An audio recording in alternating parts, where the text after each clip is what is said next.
오늘 말씀은 이제 로마서 1장 우리가 로마서 다시 1장부터 쭉 넘어가면서 볼 텐데요. 하나님은 정말 계시는가 하는 것에 대해서 논증적으로 기록을 해 놓고 있습니다. 러시아 구소련, 제가 옛날에 러시아 갔다가 들은 얘기인데요. 구소련의 우주 비행사 유리 가가린이 우주를 처음으로 보고 왔습니다. 인류 최초로 지구를 떠나서 대기권을 벗어나서 우주를 경험하고 왔어요. 달나라에 간 건 아니고요. 달나라 나중에 아폴로가 가죠. 미국에 갔다 와서 이건 쪼크니까 실제는 아닌 것 같아요. 그냥 그렇게 들으십시오. 오늘 말씀을 풀어가기 위해서 재미있는 예화를 하나 말씀을 드리는 거고, 이건 제가 러시아에서 들은 얘기입니다. 당시 러시아의 서기장이었던, 당시는 소련이죠. 소련의 서기장이었던 후르시초프가 이제 환영하는 만찬을 베푼 다음에 유리 가가린을 자기 방으로 불렀대요. 잠깐만 들어와 보라고. 그 둘만 있는 자리에서 문을 닫고 이렇게 질문했답니다. 너 우주에 갔더니 하나님 계시더냐? 하고 물었답니다. 유리 가가린이 계시는 것 같습니다. 그랬더니 이 후르쇼프가 내 그럴 줄 알았다. 그러더래요. 그러면서 너 이방 나가서는 절대로 그 말하지 말라고. 소련은 공산주의잖아요. 하나님이 계시면 안 되죠. 근데 후르쇼프의 어록 중에 대표적인 어록이 뭐냐면요, 너 묻어버리겠다입니다.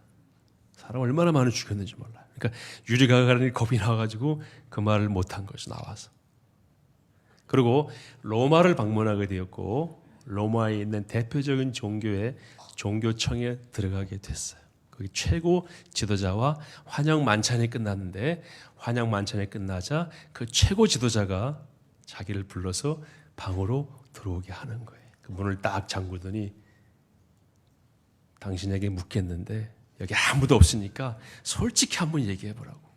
우주에 갔더니 하나님이 계십니까? 유리 가가린이 뭐라고 그랬겠어요? 계시다 그러면 죽어요.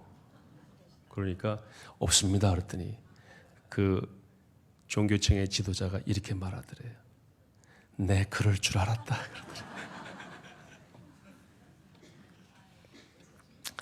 쪼크입니다. 그러나 굉장히 상황상 일리가 있어요. 제가 중학교 3학년 때, 실제로는 고등학교 1학년 때 서울에서 보고마 대성회가 열렸는데요. 그때 미국의 우주인이 왔었어요. 그 어윈이라고 하는 분인데, 그분이 저희 학생들을 대상으로 장충체육관에서 이제 설교를 하고 간증을 했습니다. 근데 그분이 어떤 분이냐면은 우주에 가서 하나님이 계심을 자기가 주체할 수가 없어서 거기서 성경을 낭송하고 돌아와서 그 성경이 많은 사람들에게 유명한 구절로 드러나게 된 그 일을 하신 분이었어요. 그분이 읽은 성경 궁금하시죠? 같이 한번 보겠습니다. 시편 121편 1절에서 4절입니다. 내가 산을 향하여 눈을 들리라. 같이 읽습니다. 내가 산을 향하여 눈을 들리라. 나의 도움이 어디서 올까? 나의 도움은 천지를 지으신 여호와에게 서로다. 여호와께서 너를 실족하지 아니하게 하시며 너를 지키시는 이가 졸지 아니하시리로다. 이스라엘을 지키시는 이는 졸지도 아니하시고 주무시지도 아니하시리로다. 아멘. 천지를 지으신 여호와에게서 나의 도움이 온다 하면서 하나님을 찬양했습니다. 이 두 이야기가 우리에게 시사해 주는 것은 무엇이냐면은, 사람들은 하나님이 계신가 안 계신가에 대해서 참 관심이 많다. 어쩌면은 인류 최대의 관심사일지도 모릅니다. 오늘 성경은 하나님이 계신다라고 말씀하고 계십니다. 제가 오늘 스님과 미국에서 온 가톨릭 성직자와 함께 나눈 대화입니다. 이건 진짜입니다. 예. 제가 이제 스님을 이제 종교에 관심이 많아가지고요, 여러 종교들을 보여드리고 이제 법당으로 모시고 갔어요. 그래서 스님하고 대화를 쭉 나누는데, 이분은 정식 신분은 아니었고 영어로 mon크라고 하죠. 수도사였어요. 그러면서 이제 심리학 박사였습니다. 예. 이분이 다른 일로 한국에 왔고 제가 한국 문화를 소개하기 위해서 여러 군데를 모시고 다녔었는데 이제 법당으로 모시고 갔어요. 제가 아는 스님과 대화를 하기 시작했습니다. 여러 대화 가운데 이런 질문이 나왔어요. 불교에서 추구하는 최고의 목표가 무엇인가? 수행하는 것의 최고의 단계가 어디인가? 흥미있는 질문이죠. 그때 스님이 말씀하시기를 성불입니다 라고 얘기했어요. 성불이 뭡니까? 부처가 되는 것입니다. 그러면 누구나 부처가 될 수 있다면 부처는 누구입니까? 부처는 신입니까? 인간입니까? 그러니까 인간이라고 얘기를 했어요. 신은 아니다. 그러면 불교에서는 신이 없다고 하는데 왜 부처님께 기도합니까? 질문이 날카롭죠? 이 질문 누가 했을까요? 네. 제가 스님께 이런 질문을 1대1로 만나서 하기는 좀 불편했지만 이런 대화 가운데에서 이런 질문을 하게 되었고 서로 기분 나쁘지 않았습니다. 왜냐하면 구도자로서 서로 대화하는 시간이었어요. 불교에서는 신이 없다고 하는데 왜 부처님께 기도하는가? 부처님도 신이 아니라고 하면서 왜 부처님께 기도하는가? 이게 좀 말이 되는 질문이잖아요. 이렇게 말씀하시더라고요. 부처님의 불력, 부처님의 불심을 얻기 위해서 기도를 하더라도 부처님의 불심의 힘을 받아서 기도하기 위해서. 거기까지도 말이 됐어요. 그 다음 질문이 모든 대화를 끝내버렸습니다. 부처님의 힘을 빌어서 누구한테 기도합니까? 답이 없어요. 답이 없어요. 묵묵부답.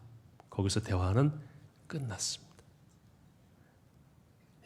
말이 안 되죠.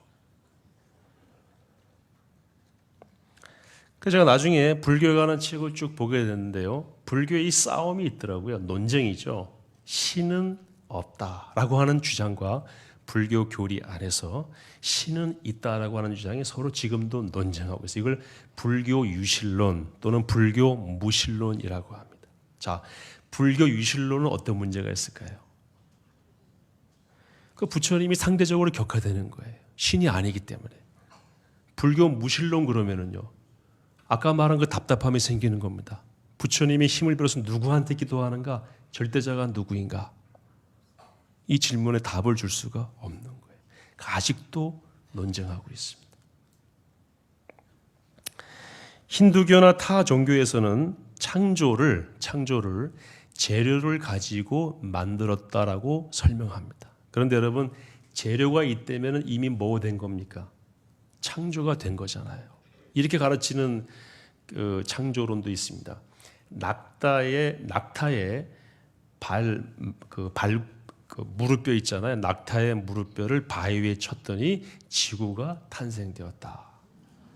논리적으로 모순이죠. 그럼 낙타의 그 무릎뼈는 누가 만들었는가? 그건 어디에서 나온 것인가? 설명이 되질 않는 거예요. 그리고 불교에서는 창조를 이야기하지 않습니다. 뭐만 이야기합니까? 윤회만 이야기해요. 생명체가 있다는 전제 하에서 윤회만 이야기하지 생명체가 어디서 우리 가운데 왔는가는 설명을 못합니다. 그걸 설명하려면 누가 필요합니까? 초자연적인 창조주가 필요한데 그걸 받아들이는 순간 불교의 교리에는 심각한 문제가 생깁니다. 아마 부처님은 그 고민을 하다가 돌아가신 것 같아요. 아니 그냥 웃자고 말씀드리는 얘기가 아니라 구도자로서 성경을 알지 못하는 한에는 어떻게 하면 내가 이 육신의 고통과 육신의 모순과 질곡으로부터 헤어나올 수 있을까? 인간으로서 고차원적인 고민입니다. 부처님은 굉장히 훌륭하신 분이에요. 그런데 거기서 끝입니다. 출애굽기 3장 14절 말씀 한번 같이 보시겠습니다. 시작. 하나님이 모세에게 이르시되 나는 스스로 있는 자이니라. 또 이르시되 너는 이스라엘 자손에게 이같이 이르기를 스스로 있는 자가 나를 너희에게 보내셨다 하라. 아멘. 성경은 하나님을 어떻게 설명하고 있습니까? 스스로 계신다라고 설명하고 있어요. 누구로부터 지음받지 않고 영향받지 않고 그냥 스스로 계시는 분으로. 그 분이 세상을, 우주를, 천지를 창조하셨다고 성경은 말씀하고 있습니다. 그래서 성경은요, 무로부터의 창조임. 한번 따라해 주세요. 무로부터의 창조. 재료가 있습니까? 없습니까? 재료가 있다면 논리적으로 모순인데 무로부터의 창조를 이야기하는 창조에 관한 이야기는 성경밖에 없습니다. 왜냐하면요, 모든 인간은 무로부터의 창조를 상상해낼 수가 없습니다. 그건 하나님만이 하실 수 있는 거기 때문에. 말씀으로 창조하셨고 창조하신 것을 가지고 재창조를 하셨죠. 흙으로 뭐를 만드셨습니까? 사람 만드시고 아담으로 하와를 만드시고 그리고 아담과 하와에게 그 모든 질서를 창조적으로 관리하도록 위임하셨어요. 이름을 누가 지었습니까?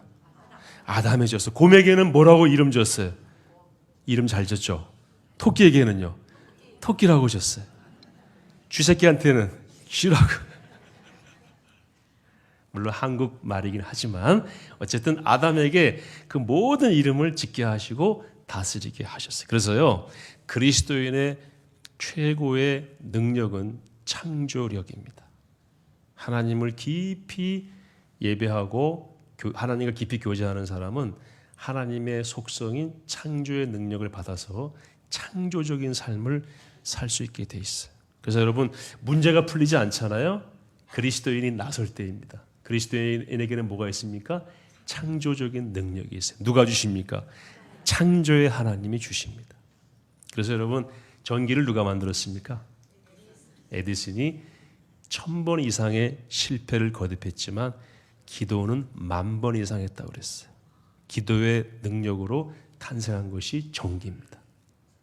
인류 최고의 발명품 1번부터 10번 가운데 넘버원이 전기예요. 컴퓨터가 더 중요하죠? No, 전기 없으면 안 됩니다. 세탁기도 얼마나 중요한데요? 전기 없으면 안 됩니다. 하나님의 속성인 창조의 능력을 받은 그리스도인이 만든 작품이 전기입니다. 하나님은 창조주이십니다. 그 하나님께서 세상을 창조하셨다라고 하는 것이 뭡니까? 창조론이죠. 여기에 반기를 든 사건이 일어났습니다.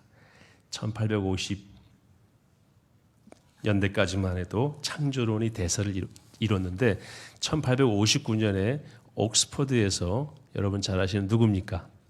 다윈이 종의 기원을 쓰면서 진화론이 세상에 나오기 시작합니다. 여러분, 진화론 다 잘 아시죠? 핵심이 무엇입니까?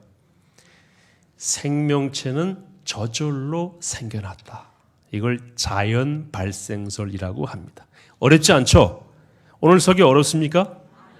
예, 자연 발생설. 저절로 생겨난 생명체는 오랜 시간을 지나면서 사람과 같은 고등동물로 진화했다라고 하는 것이 진화론의 핵심이죠.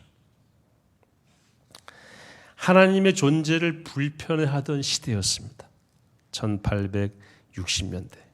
낭만주의, 합리주의, 이성을 숭배하는 그 사상들이 나오면서 하나님이 계시는 게 영 불편했어요. 그럴 때에 나온 것이 진화론이었어요. 그들에게는 이게 복음이었어요.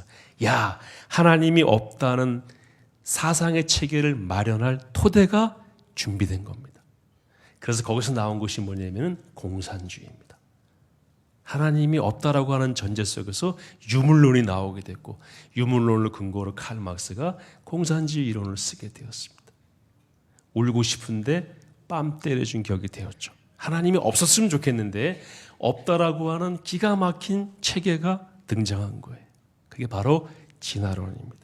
근데 여러분, 이것이 얼마나 문제가 많냐면 제가 몇 가지만 예를 들게요. 과학에서는요, 10의 50승분의 1이면은 0이라고 본답니다. 10의 50승분의 1을 다 아시죠?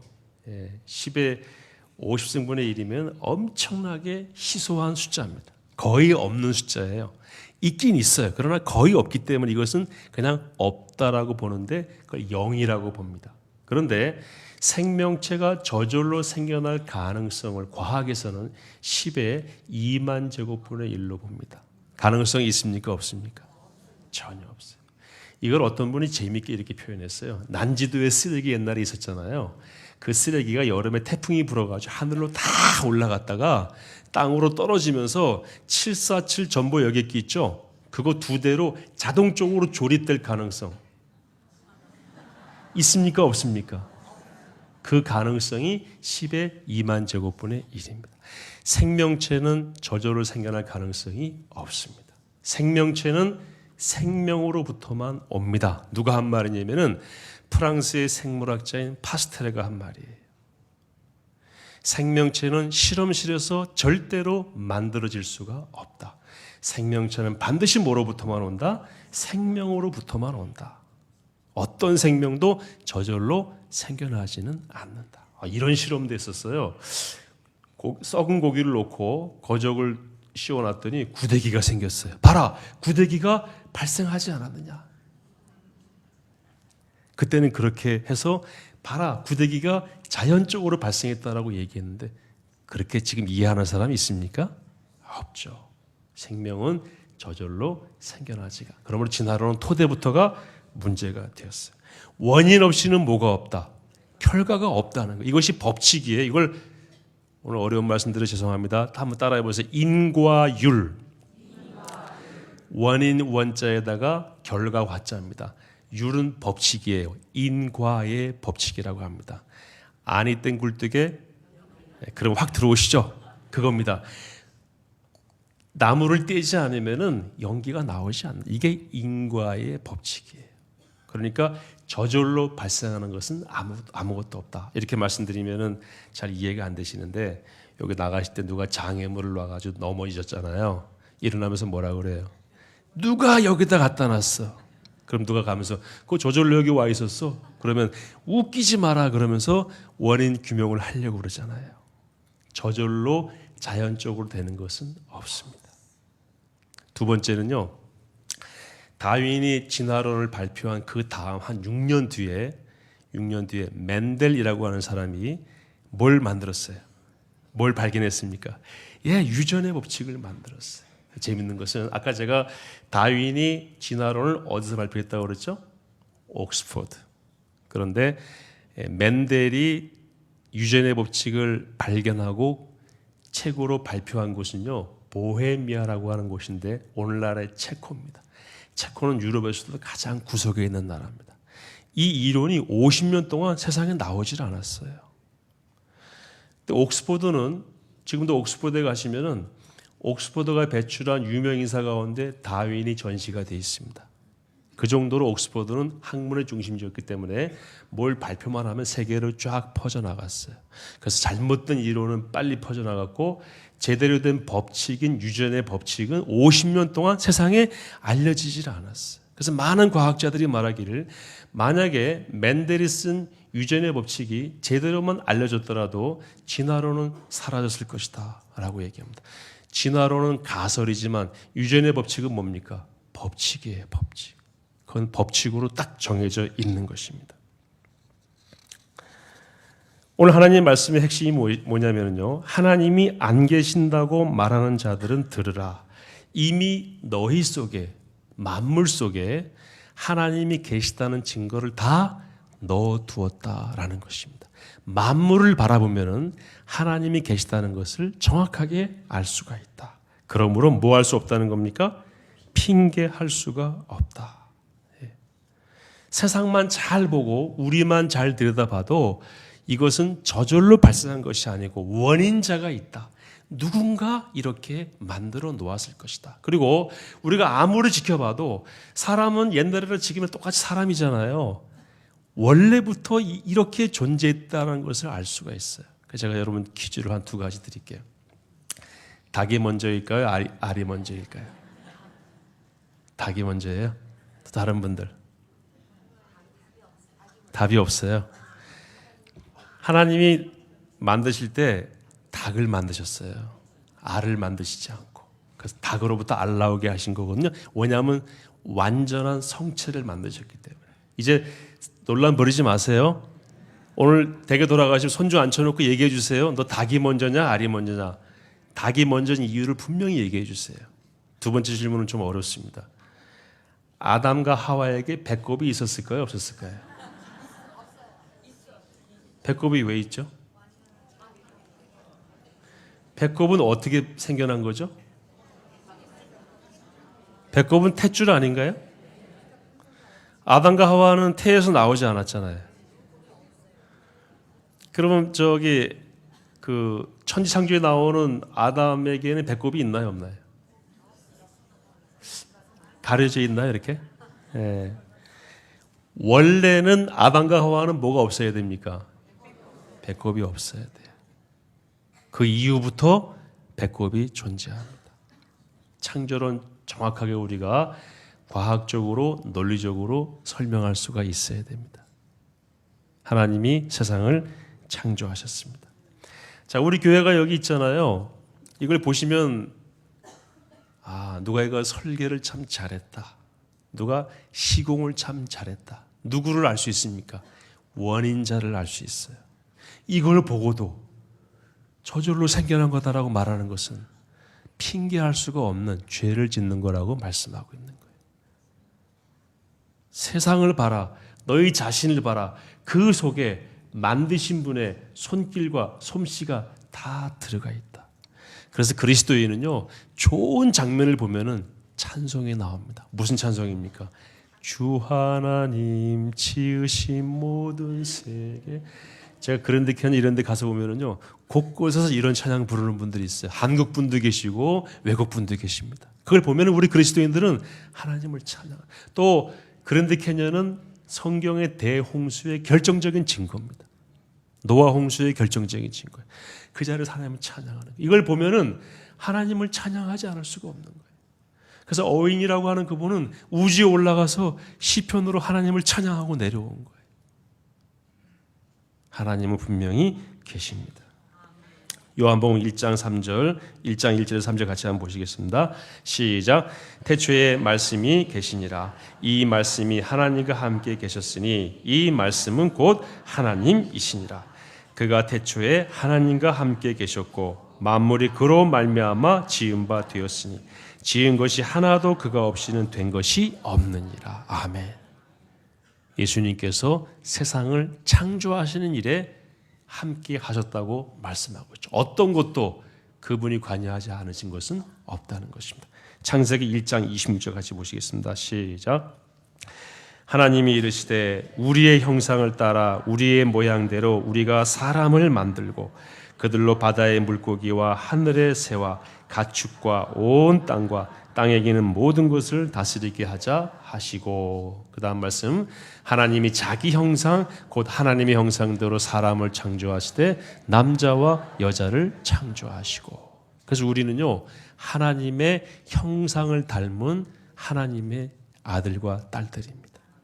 진화론에 의하면은요, 그냥 물질이에요. 이 물질 다 없어도 괜찮아요. 근데 아닙니다. 우리 그리스도인은 한 생명 한 생명이 천하보다 귀하다고 말씀하셨어요. 옆에 계신 분들 한번 쳐다보세요. 물질입니까? 아닙니다. 하나님의 형상이에요. 내가 옆에 계신 분을 하나님의 형상으로 느끼는 것 자체가 하나님이 이분을 만드셨다는 뭡니까? 증거라는 겁니다. 성경은 또 이렇게 말씀하고 있어요. 시편 53편 1절 말씀 시작. 그의 마음에 이르기를 하나님이 없다 하도다. 그들은 부패하며 가증한 악을 행하며 선을 행하는 자가 없도다. 아멘. 어리석은 자는 하나님이 없다라고 말한다. 그리고 맺는 열매가 무엇입니까? 부패와 악이라는 거예요. 그래서 부패와 악을 행하는 사람들은 하나님이 계신 것이 불편합니다. 그래서 없다라고 하는 쪽에 손을 듭니다. 하나님은 분명히 존재하십니다. 뭐가 그 증거입니까? 우주 만물이 그 증거입니다. 그 속에 다 나타나 있습니다. 내가 그 증거입니다. 여러분 각자가 그 증거입니다. 솔제니친이라고 하는 그 옛날 구소련의 작가였죠. 노벨 평화상도 받았습니다.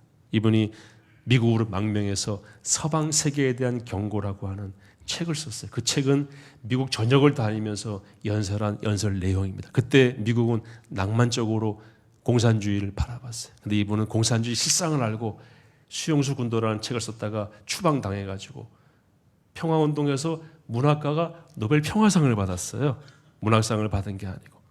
근데 이분이 절규하듯이 쓴 책의 일부를 소개해드릴게요. 이렇게 말했습니다. 내가 어릴 때에는 다 우리 어른들, 포에버 어르신들 가슴에 십자가를 달고 다녔다는 거예요. 근데 공산화가 되면서 십자가가 사라지고 교회가 사라지고 사람들이 하나님을 잊어버리기 시작했다. 내가 전 세계를 다녀보니까 오늘날 우리 세계의 문제는 사람들이 하나님을 잊어버렸기 때문에 발생한 문제이다. 그러므로 이 세계의 모든 문제를 해결하는 유일한 길은 다시 하나님을 찾는 것이다. 오늘 시편 51편 말씀하고 똑같죠. 어리석은 자는 그 마음에 하나님이 없다라고 뭐를 열매 맺습니까? 부패와 악을 열매를 맺는다. 그것이 오늘 우리 세계의 모습이다. 맨 얼굴이다. 그걸 극복하기 위해서는 다시 하나님께 돌아가야 한다 라고 하는 것이 솔제니친이라고 하는 문명사회에서 무신론 사회를 경험한 한 작가의 절절한 절규였습니다. 하나님은 오늘도 살아계십니다. 그 하나님과 동행하시면서 하나님을 드러내는 삶을 살게 되시기를 축복합니다.